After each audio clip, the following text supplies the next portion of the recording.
Hey everybody, welcome to the Faith Church Podcast. I'm your host, Jay Williams, and joining me today is Christoph Katzbeck. Hey Jay, How's it going? it's good. It feels it's cool to be back in here. Yeah, you're jumping at your pinch hitting because Jeff is out of town. Camping. Well, I think I was also going to say something about it, like he quit because of what I said on Sunday. Sorry, I stole your thunder. And No, yeah. I had thought about it or whatever. It is. Wait, was this the Sunday where you said you threw him under the bus and said No, that was 2 Sundays ago. You said he made like the most controversial statement ever. That was 2 Sundays ago. That was 2 Sundays ago. That's right. This Sunday, I said that he didn't invite me mountain biking. That's right. Yeah. I mean, again. Somebody said to me afterwards, they said, I was like, I feel badly because, okay, full disclosure, that felt like it fell flat. And normally people are on board with that. That's an ongoing bit that Jeff, who is like Right. the kindest human being, that he would ever, not invite me or whatever. And just there's those running bits. And so I was wanting to do the illustration that just popped in my head, the illustration of paving a new trail. So my brain went mountain bike trail, and then I looked and I just saw Jeff, and so then I thought about that, and so I just said I'm gonna throw him under that trail. and Yeah. and I'll throw him under the trail, yeah. And people, it seemed like, so for the record, I was not offended. It did actually happen. I didn't make it up. I did. Jeff and I have had conversations about going biking together, and on Thursday or whatever day it was, he did send a message saying, I'm Yeah. going mountain biking, and I did respond with, "Oh, great, have fun." Yeah. So I thought it was hilarious. the pieces of it all happened. They were but there, The yeah. intent was not, Jeff was not like leaving me out. And so if there's not actually a problem. Jeff is not actually, he hasn't left, he's not suspended. He didn't leave. He didn't quit. He's just on vacation. It's the new people who were at church this morning Yeah. who maybe have never visited before. And Yeah. here's you like, well, here's our other pastor. He just never invites me mountain bike. But whatever. That's true. I do need to be mindful that there are a lot of new people, and they may not always get my humor. And I've said before that Northeast Wisconsin is very literal as a whole. Yeah. Not so much with the dry humor. And, If you would have made it a little more sarcastic, I think you would have hit better. probably. Yeah. Well, it is what it is. For the record, Jeff is like the kindest human being in the world, and but he does not. I have seen many not invited Jay's. I don't know how to say the sentence. He has gone mountain Clearly biking not. plenty of times. Oh, without me? And not invited Jay. Well, yes, one So- could argue virtually every time he's got Virtually, mountain yeah. biking. He's camping without you right now too. So. He's camping without me, Yeah. right? He took his family instead. Okay, well, we can move on from that. Grievances But I have aside, I printed my retraction. Also, people should know Jeff was not upset afterwards. He thought it was funny. Yeah. So It's good. We're good. It's all good. So for the record, in the future, if you ever hear me say something about Jeff, Take it with unless it's kindness, take it with a giant grain of salt. right? Yeah. Yeah, unless it's like Unless you're saying something about nice how good. about him. Yeah. But he did like 2 weeks ago talk about he did make that controversial statement. So I thought that was funny. And so then I was talking to someone actually who was newer to the church after the service. And I said, hey, just so you know, I kind of gave that disclaimer because I thought, oh, they haven't been around very long. They may not know. And they said, oh, that seems to be like a weekly bit. And it's because the last couple of weeks it's come up. So They've been here every week that you have. Yeah. they've been here it seems like every week I'm taking Jeff, and yeah, I don't. Anyways, Anyway, that's so- the whole point of the podcast is to retcon the airing of grievances that happened during the Pretty the much. sermon. Yeah. And here's the thing about this sermon as we move and turn our attention to it. It was the feel good one in between what are two probably harder ones. Yeah. So then I ruined it with that bit. But this was supposed to be a motivational kind of like It's kinda like a building up and rally. encourage. Yeah, It's supposed to be because it's what the text is. Like it when I read Hebrews 10:19 through 25, and when you read it in the context, it feels like the author is ramping up and is like this is the author's big, rallying cry, like therefore because all this happens, we have confidence to enter the holy places, and then let's not neglect. Let's stir one another up. Like it is a little bit of a rallying cry. Yeah. Well, we've spent so many weeks in Hebrews talking about how, hey, look at how Jesus fulfilled this thing, and look at how Jesus fulfilled this thing, and look at how you had said it. And here's what's funny is I like to pretend I'm Mr. Baptist, but when you said the therefore thing, I had never heard that before either. Oh, really? I didn't grow up Baptist either. That's true. Right? And so I'd never heard that. I love that. I am totally going to use that in the future. That is I don't know so if I good. heard it actually before I got here. I'm trying to think. I think I did hear it in seminary. I remember something like that. Yeah. You know, but yeah. It sounds like something you'd go to like camp, and Yeah. you'd be going through something at like summer camp, and they would say that. I bet. Or like J. Vernon McGee walking through the Yes. Bible or something. Yeah, Like it, yeah, it feels yeah. like that kind of a thing of like, whenever you see a therefore, wonder what's it there for? And then end of broadcast, And then you know, yeah. So it is like it's just those are those key words that Yeah. you think, oh, that gives me some kind of clue as to the intent of the author here. Yeah, well, there was so anyway. Yeah, there was just such a building over the last couple of weeks, and really over the last couple of months of just like, hey, because that's what Hebrews really is. It's just this like, man, Jesus is the better version of this, and the better version of this, a better version of this, and then it just has this incredible moment in this paragraph, this rallying. Therefore, because of all that, which is awesome, because a lot of times it's really easy to get caught up in a lot of the like, oh, cool, look at how this ties into this ties into this ties into this, and it just kind of like, we go with the paradigm head, heart, and hands, and it just kind of sits up in our head or even kind of stirs into our hearts. But this one kind of feels like therefore go and do this, therefore go and be these people. And I thought, I heard that on Sunday. I thought that was kind of like your main point, was this communal, we as a people therefore are called to be this thing, right? Yeah, and obviously, anytime I get a chance to point out how often the Scripture talks about our faith as communal, I'm going to do it, because that's a constant reminder that we need. You know, we live in a culture that highly values individualism and autonomy, and it's an uncomfortable truth and reality that's what we are laying down if we want to take on the life of Christ. Yeah. So that brings up I think a really good question, especially because we exist in a culture that lends itself more towards, and this is one of your big points on Sunday morning, we lend ourselves more towards the individual, to the personal. You know, your relationship with Christ is a personal thing, it's an individual thing, and really it both is, but it is also communal. What would you, for somebody who's asking, okay, I've tended to process my faith more towards the individual side, what could I do, or what should I do to begin processing it more through a communal lens? Yeah, it's a good question. I would first say why it's not wrong to talk about faith in the personal sense too, because there's a bit of a pendulum that has swung back and forth. So imagine back 50 years ago, 60 years ago, 70 years ago, there was an idea that just because you grew up in a Christian family, you were a Christian, or just because you went to church, you're a Christian. And I remember, I don't know if you ever heard the phrase, I've heard it many times, of just because you're in a garage doesn't mean you're a car.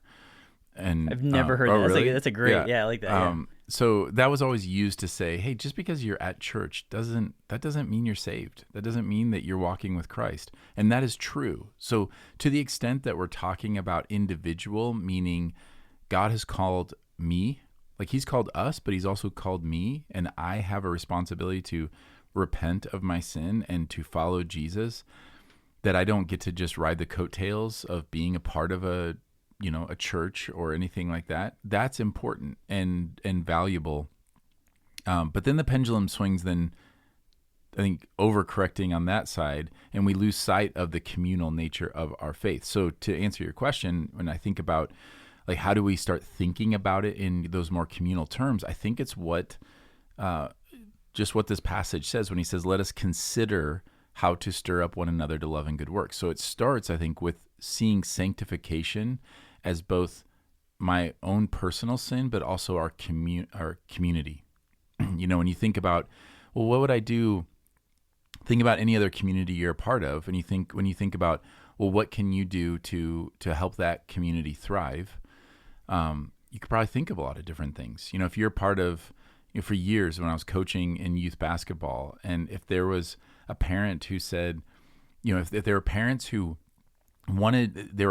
just cared about their own kid in the sport, because they either didn't care about the sport or whatever, but all they cared about was their own kid. And then there were parents who thought more like the program as a whole. Like, how do we, and those are the ones who volunteer at the concession stand, and they try to recruit other coaches, or they pitch batting practice to other kids. They do, like, there's a sense of responsibility for the whole, right? And that's different than just feeling a sense of responsibility for me as an individual. So again, like if you're in the youth baseball program, there is a sense in which a person might just say, okay, my responsibility is to get my kid to the games and practices on time. And then when I watch the game, I watch my kid bat, and I watch but if you are thinking more communally, like I just want this to be a thriving program, then you're going to volunteer in different ways. And I feel the same way with the church. There's a way in which you go to church that I think we often do, is like the person that just shows up to practice and to the game and just makes sure that their kid is there. We show up in a very individualistic way. Like we show up, we listen to the sermon in an individualistic way. We listen to worship and participate in worship in an individualistic way. Like, do I feel like singing? Do I not? Do I like the song? Do I not? Am I engaged? Am I not? We might expand that circle to, if you have kids, you might expand it to them of feeling responsible. But it's common in the American church to that's the end of the responsibility, unless you are serving in a particular role. And I would say that the beginning of that is to just realize that when you come to church, it is not an individual experience. That we are called to consider, how to actually give thought to think, to sit back and say, how can I encourage the sanctification and growth of this entire church body? Yeah, I love that. I love the illustration as your youth sports, just because I and many others are in the middle of soccer season right now. I know that you've got at least, I think Judah's doing soccer, right? Yep. So we have all three of our kids in soccer right now. And one of the things I love, and I love that illustration of, well, you've got the individual, and I don't fault the parent who comes and they cheer on their kid, and they're there. It's awesome. But what I have noticed, which is really neat, is when I'm there and there's a parent, and I have no idea who this parent is, but they're like cheering for each and every kid, like by name. And I'm like, how do you, and it's just because they've paid attention, they're really excited. And so it's not even necessarily that they're not necessarily coaching, they're not necessarily there doing those things, but they are there for the team. They're there for, they're cheering that person on, whether or not they're coaching. And I love that. As a parent, I'm just like, that's cool. And so I've actually, I've tried to, as I see that, I'm like, oh, I want to be that person, and try to because there's something cool about going somewhere for those kids, especially. And there's parents that are cheering them on that aren't their parents, and they're there together. And I think there's a cool illustration in that for us as a church to see, yeah, you may not be on the worship team, you may not be in youth ministry or children's ministry, you may not be doing this thing, but to constantly be aware of what we are as a church, what we are doing, how we are serving, what we collectively are doing. There's something beautiful of you can be a part of that and not have to be in those positions. Well, not only can you be a part of it, but I would argue it's the most impactful thing. So I'll give you an example. Somebody came up to me after the service. So I also outed Gladys in the service. Yeah. I felt like, man, afterwards I thought, oh gosh, I hope people don't think, because it's not normal for me. Typically, if I'm going to share a story. If somebody was there, is that their first Sunday? They're like, Jay's going to get me one of these days. Yeah, and I don't. I want to make it clear. I will say that probably, I think that may have been the only time that I have done something like that, where I hadn't talked to the person. Only time. Unless it's a staff person. Few and far between. Not just I think here's what I would say. Yeah. Not just. Just yes. Yes. It'd have to either be my wife or a staff person or something like that. But I don't just. No. I've called out Joe Muchler before. There's worship leader, whatever, in a joking way. You don't have to defend yourself. I'm just saying. You're good. I'm saying. You're Well, good. I'm trying to alleviate fears of people that you're not just going to get randomly.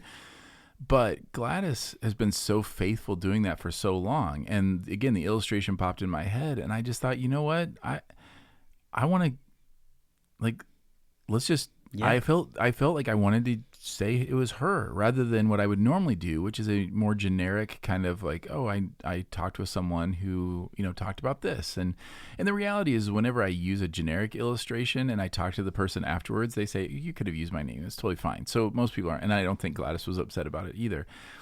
But here's what was cool about it was after the service, somebody came up to me and said, they had a Gladys story. Of course they did. Yeah. Why wouldn't they? And several other people then were able to say, good. Yeah, that happened to me. So I think that it made it more powerful because now all the people who have been impacted by Gladys got a vision. Oh, that's what we can do. And I can do that too.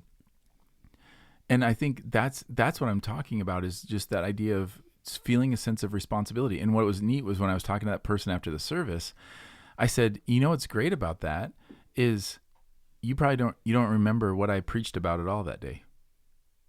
Of course not. But you remember that. You remember that. Yeah. You remember that interaction. Now that doesn't mean preaching isn't valuable. It doesn't mean that it doesn't get, seeds aren't planted. And we rarely remember actual sermons, but the fruit of that, it hopefully is helpful. That's why we do it. Yeah.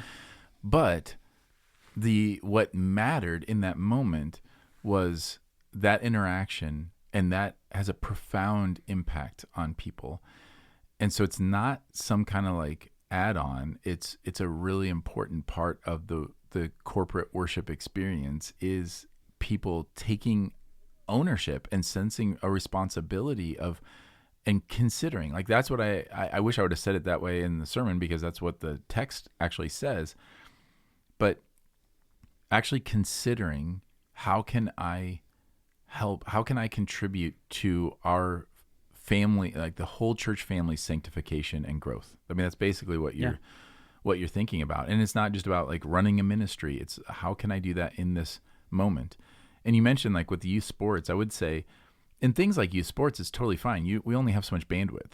So there are definitely some of my kids' activities that I'm the parent that just gets my kid there. Like that's my contribution. Yeah. I get my kid there and I pick them up on time.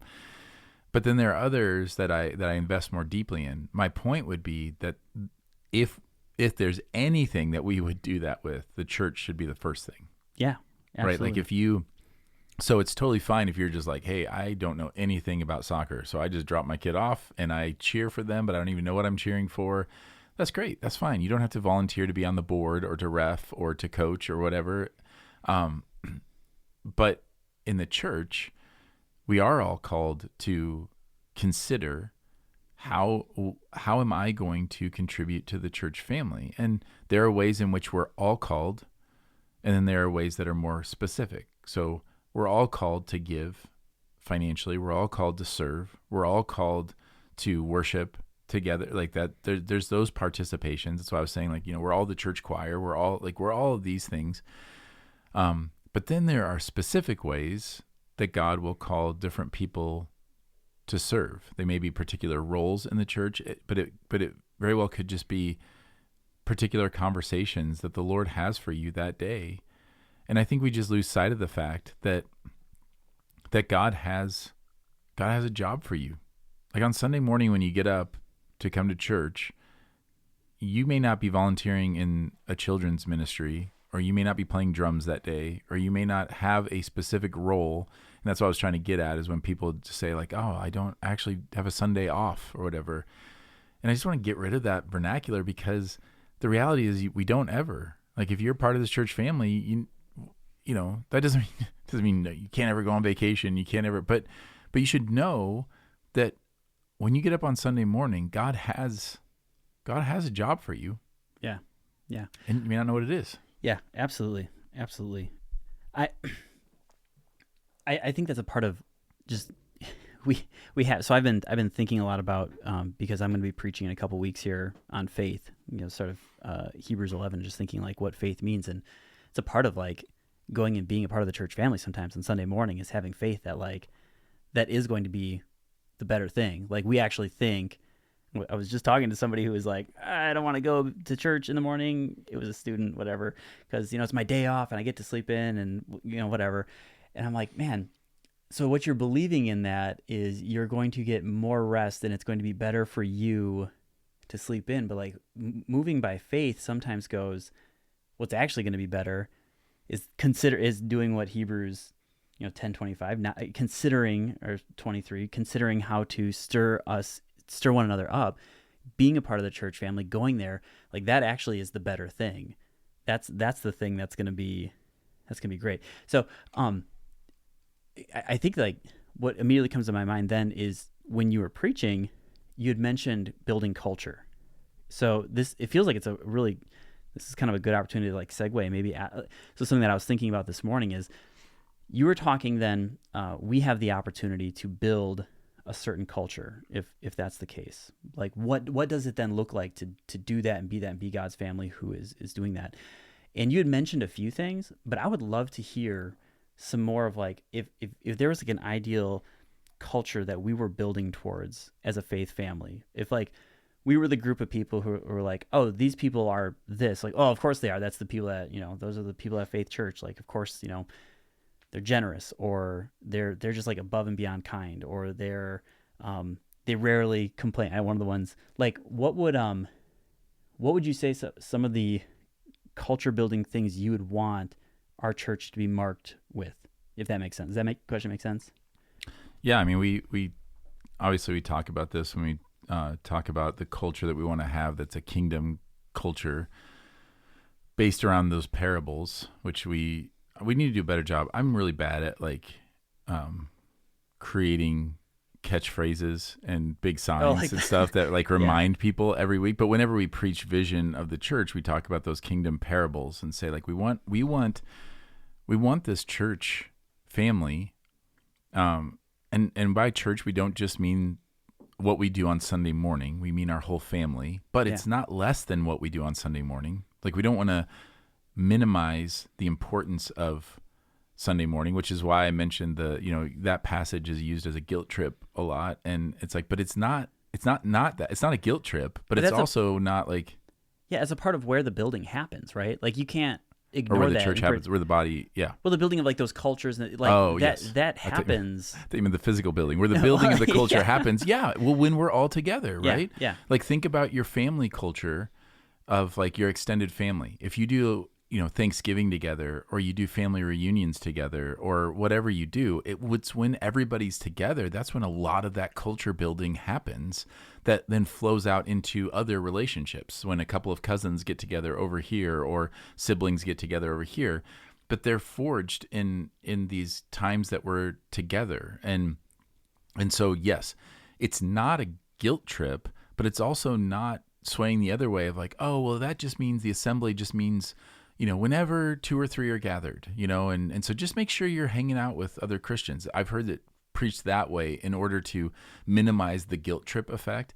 And I've just learned over the years that, man, if you're going to take a guilt trip from Scripture, then like, I guess, have fun. I don't know. I tell you, I don't want to lessen that, because if it's conviction, it may not be a guilt trip. It may be a conviction trip, which is for your good, which is to remind you, oh, I've been thinking about this in the wrong way. And so you think about the person who says, well, it's my one morning to sleep in. We've said this before. I don't want it to sound like a guilt trip, but the reality is, and I've experienced it too, the reality is we get up early for all kinds of things on the weekend. Anybody that gets up at 3 a.m. to go hunt in November in the cold can't tell me, oh man, getting up at 8:30 on Sunday, and it's right, come on. Right. Let's at least just be honest, so that you can see, oh man, why is it that I value that so much? What am I either missing, or what are we doing wrong? Like I've said before to pastors, when I'm speaking to pastors about this very thing, of saying, well, we have some culpability of why they dread coming to church. Like, are we actually doing something that is valuable? I mean, imagine if you're a parent trying to get everybody to come to family dinner, like to have dinner together. Well, if dinner's miserable, they're not going to want to come. So like, I think we do have a responsibility to say, well, what are we doing when we gather together? Are we wasting people's time? Are we, what are we doing? And so it goes both ways, right? Like, but anyway, what was the question?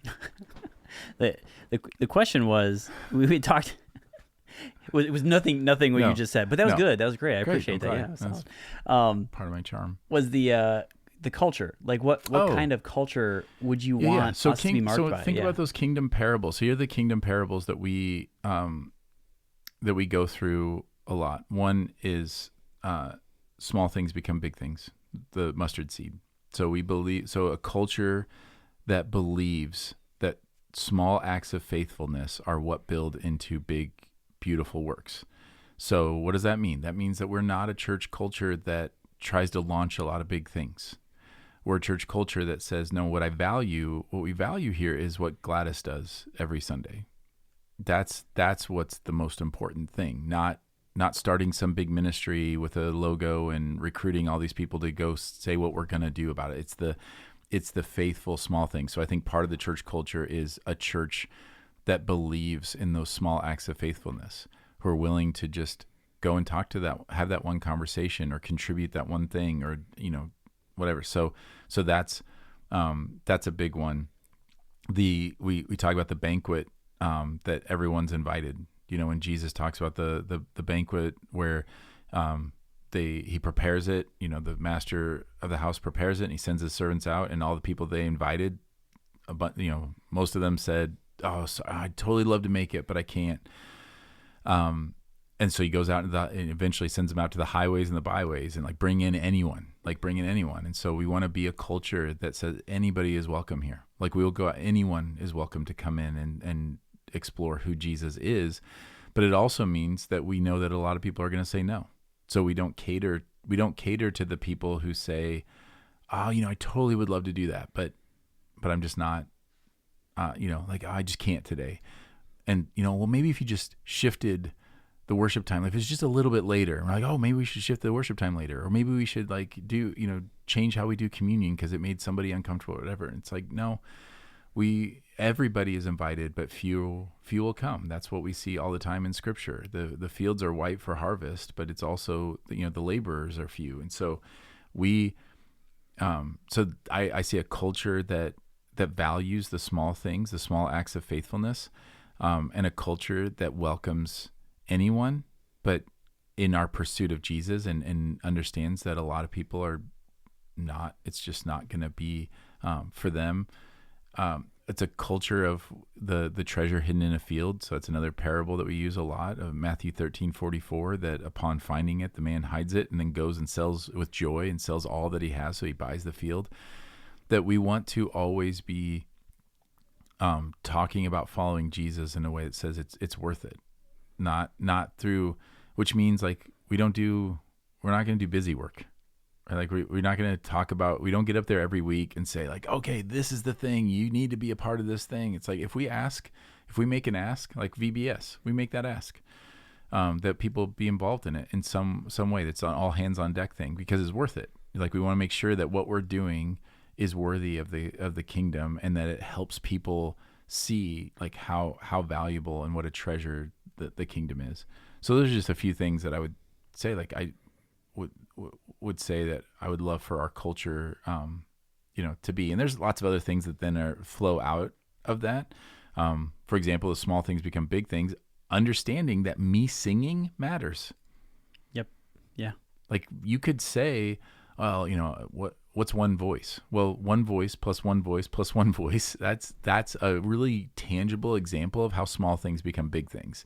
So my decision to sing the song rather than just mouth the words, well, everybody doing that contributes to when that our worship area is just echoing with, the voices of the body, and everyone has experienced, oh wow, that's really beautiful. Well, that's an example of small things becoming big things. That's a great example. I love it. It's so tangible. And I hesitate to say this, but I think I'm going to. You go ahead. So you go ahead, and I can always cut it out. You can. Yeah, there you go. I feel like with the singing example, you get a lot of people who say, "Oh, I'd love to be on worship team and sing," and my immediate question is, well, you should already be singing. Why should we put a microphone in front of you while you're doing it? Is like the question. And I think that's one of the things that we aim for, even with like our worship team, is the question isn't how beautifully you sing, even though we have fantastic people who sing, but the question is what we're doing on worship inviting everyone into this big group that's singing all together? It's like the highlight isn't the stage. The highlight is God's people coming together and singing together. And so somebody comes up to me and asks me, like, hey, I want to be on worship team and sing. That would be my question of like, okay, that's great. You should be singing on Sunday morning anyways. Like, that's fantastic. You sing. I sing too. You're not going to put a microphone in front of me because nobody's going to feel welcomed into singing by hearing me sing. Like the question then is like, what's the reason for that? And I think that's just a reflection of that idea of when we all come together and sing, it's beautiful. It's God's people coming together and singing these glorious truths of who God is. So I think that's great. And like that specific paradigm was one when Sarah and I moved here. I worked in Christian radio beforehand, and this isn't me saying anything bad about. I loved my time working in Christian radio, but Christian radio is a lot the opposite. We weren't a church either, so I mean, it's not like we needed to necessarily have this. But like we're doing the big concerts, we're doing the big things. There's a lot of really cool things that happen with that. But to see God move faithfully through. Just to go back to the example of Gladys, just somebody who faithfully on Sunday morning is being kind and welcoming and hospitable to people, helping them feel welcome, asking God, who do you have in here for me to just like talk to? We hear so many amazing stories of how God uses that. I think it's beautiful. So I love that culture that we're trying to pursue because I do think it's biblical and I think it's healthy and it's good. And I don't know. I could give tons of examples with that, but I think it's happening, right? I mean, that's what I'm so encouraged by is that people are believing that. And you're talking about the singing thing. Who hasn't? I mean, if you've ever been in the congregation and someone behind you is singing and they just have this beautiful voice that's just ringing out, like, tell me they're not having every bit as much of an impact there as they would have up on the stage with a microphone.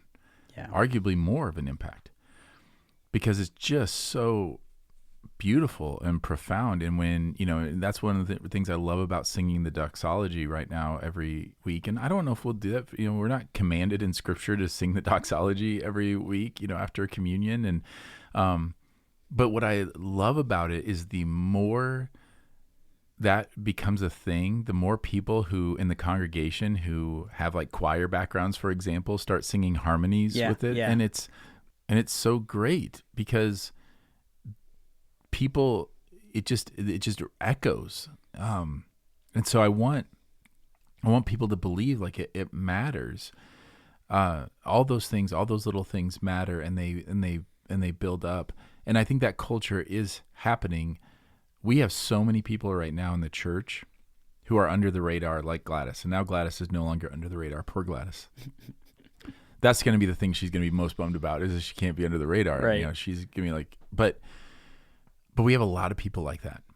And here's what's funny about it is most of the people that I can think of right now that go through my head who I know every week have an impact on people around them. Almost everyone that's popping in my head right now, I would classify as an introvert. I would classify as a person who is not super outgoing, not the center of attention. But they're the person then who will notice the new person sitting in front of them and will, in faith, step out and, introduce themselves or talk to them. I see that every week. And I love it. And I think that's what's critical is we get in our heads, oh, well, I'm not a singer, so that's not really my thing. Or I'm not an extrovert, so I'm not going to be the one that's going to talk to anybody.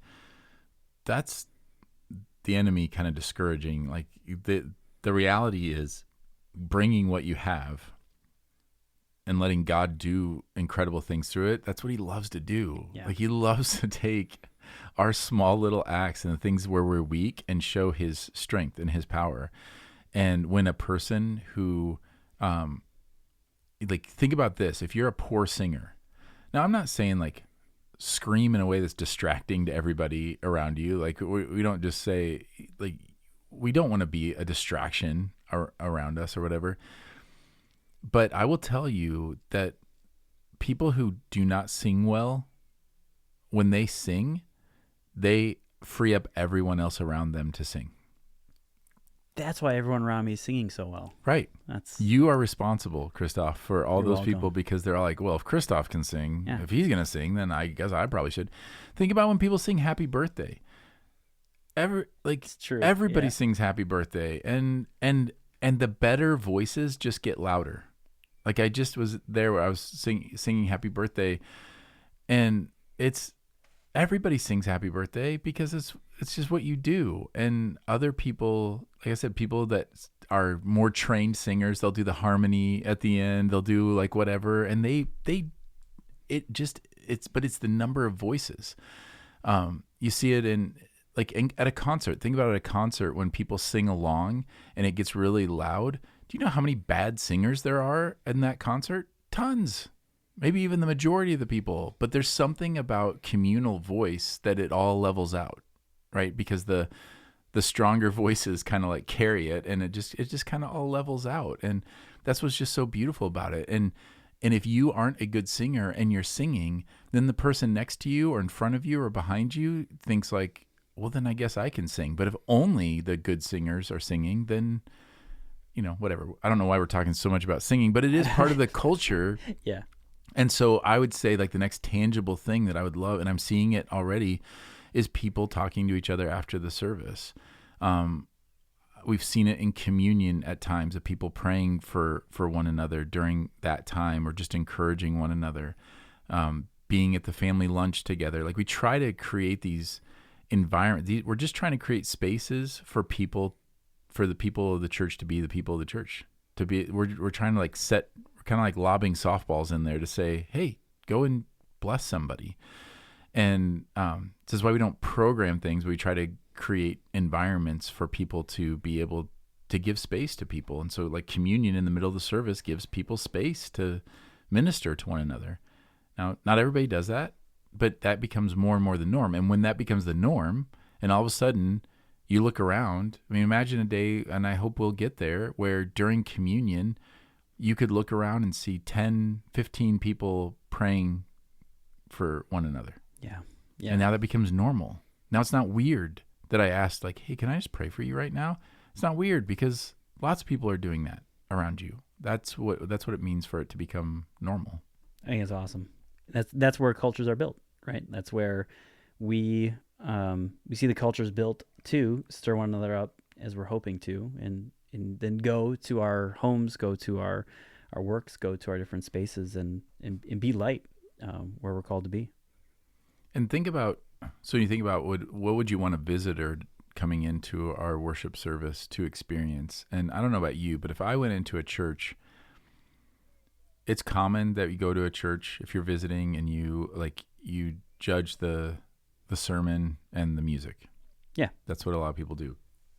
And what I usually tell people when they're looking for a church is find people who are following Jesus in a way that inspires you and just latch onto them. And don't worry, I mean, as long as the preaching is biblical and as long as, it's not a heretical church or whatever, find that church. And don't worry about whether you like the music. Don't worry about if the preaching like really hits you or whatever. But if people there are being transformed, then you want to hitch your wagon to people who are being transformed.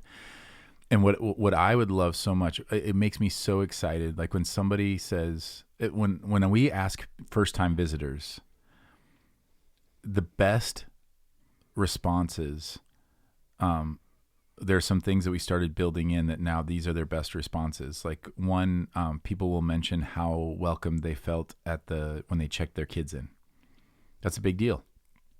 They'll mention how like they'll notice people singing, and they'll notice like, wow, like people really sing. And then whether someone interacted with them like before or after the service. Like those are three key things that I hear a lot from people, and less I'm hearing what they thought about the preaching or what they thought about the music. And I love that.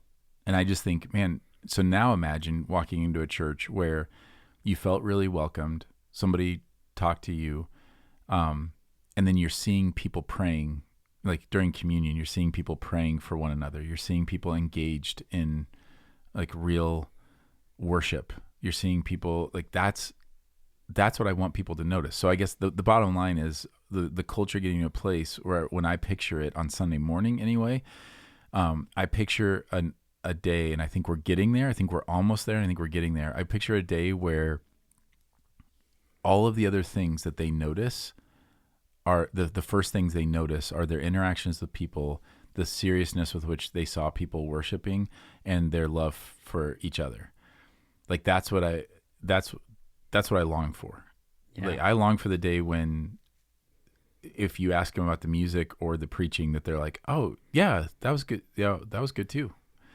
But that the thing that stuck with them, just like what I said earlier about the person who's had the Gladys moment, what they remember about that Sunday and will always remember about that Sunday was their interaction with Gladys. They won't remember what I preached. They won't remember the songs. They won't know who led worship. They won't even probably know who preached that Sunday. That's what I long for, is that those other things, our love for each other, our worship of God, connecting with each other, praying for one another, those things are so striking that the other stuff kind of is like almost an afterthought. And if you go into a church and the only thing that you have to comment on is the preaching and the music, then that's probably... Then it's content. It's probably an indicator that it may not be the best place then for you. Because, and that's not to say like, oh, you go in and like I went into that church and nobody talked to me. Like, well, I don't know what to do about that. Like, I have heard people say that, and then I'll observe and they bolt right after the service. Yeah. Or they're like intentionally avoiding eye contact with anybody. And it's like, well, got to help each other out a little bit. Like, right. I can't expect that all these people are just going to come flying over to me. And then if that happens, that it's overwhelming, and that's just a whole different thing. But if we're talking about culture, just thinking, so this is like my big encouragement from all of this would be that all of us and the ones who are listening to this podcast right now, just consider how can I contribute to the sanctification of our church family? How can I contribute to that culture we're trying to develop? And it may be just saying every Sunday, I'm gonna try to encourage somebody. Great. If everybody in our church did that every Sunday, everybody would walk away feeling quite encouraged and built up and prayed for. Like, it would be awesome. It's a beautiful picture. And I love that you distilled it down to, and I do think that this is people who take very seriously God, worshiping God, loving God, pursuing God, and then people who really take seriously loving their brothers and sisters, like take it seriously. I feel like somebody said something about that one time. Yeah, it feels... So love God, you're saying if we love God and love others, I don't know, it'll come to me. At some point. You'll get there. I'll get there. Yeah. Maybe Tim Keller said that. That was Mark Twain, I think. Mark Twain. But that's so, isn't it funny how that's so true? Like that, I didn't distill that down. Jesus distills that down, right? And that's the culture. So you want to know what the culture should be? If a visitor comes in and what they notice is how much the people love God and how much they love each other, what else? Yeah, what else would you want? Yeah. And think about how often what people notice or what we think they'll notice or what we want them to notice is how good the preaching is or how good the music is or how entertaining the children's ministry is. You think about like Faith Kids, for example.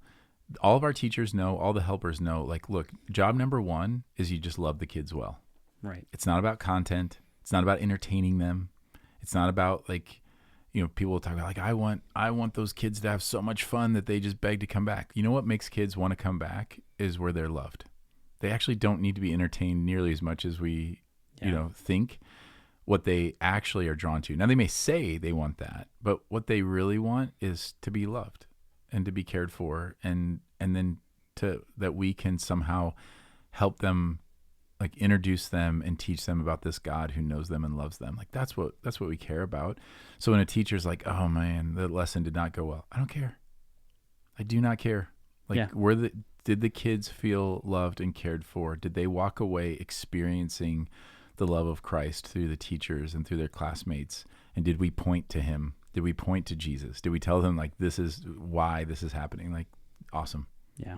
It's okay that you didn't get through the whole passage, or that you didn't get through all the points, or you didn't get through all the, and that, we just keep doing that more and more. And I think I'm excited about where, I'm definitely excited about where things are going. And then, and that being like buying into that kind of idea, that culture. Yeah, absolutely. Is that it, man? I think so. You got nothing else for me. That's you ask more questions than Jeff does. Do I? You're welcome. Well, it's not because Jeff talks more. Jeff just kind of sits there and smiles at me. Well, who doesn't want to figure out a way to just get an hour in a room with Jeff where he just, smiles and throws out little. He is a very statements, little questions, little nuggets of wisdom. Yeah. And we do. He's everyone should know that we all have the greatest amount of admiration for Jeff. Absolutely. Regardless. No matter what someone says on a Sunday morning from the stage. And no matter whether he invites us to go camping with him or not. Exactly. We still love him. Love Jeff. Yep. And that's really the point of this podcast. That's what I hope you got from it. Yeah. Yeah. I hope that's what, I hope that that's been helpful to you to know how great Jeff is. But also, obviously this passage is about us doing this together. So reach out. Just this week, I got an email from someone who said, I want to be more connected. Can you help me? I love that. So if you're listening to this, or, you talk to somebody on a Sunday where they're saying, and I enjoy being here, but I feel like I'm having a hard time getting to know people or feeling like I'm, a part of the community, then reach out to us. Have them fill out a communication card, have them email us at connect@faithpestchico.com. Talk to us, like grab them on that Sunday and bring them up and introduce them to me or to Christoph or Jeff or Donna or whoever. And we will help them get connected. We love doing that. Because we obviously, as I mentioned on Sunday, you can't, stealing it from whoever I heard it from for the first time, but you can't do any of the one another's without one another. Like, it's very I wish I could remember which pastor. I heard it in a sermon one time and I was like, well, that's cheeky and true. It's so true. So we need one another. We need one another, and we need to be able to stir one another up, and you need to be stirred. We also, not only do we need to consider how to stir one another up to love and good works, we also need to be stirred. Yeah. So that's why we need one another. So make sure you reach out.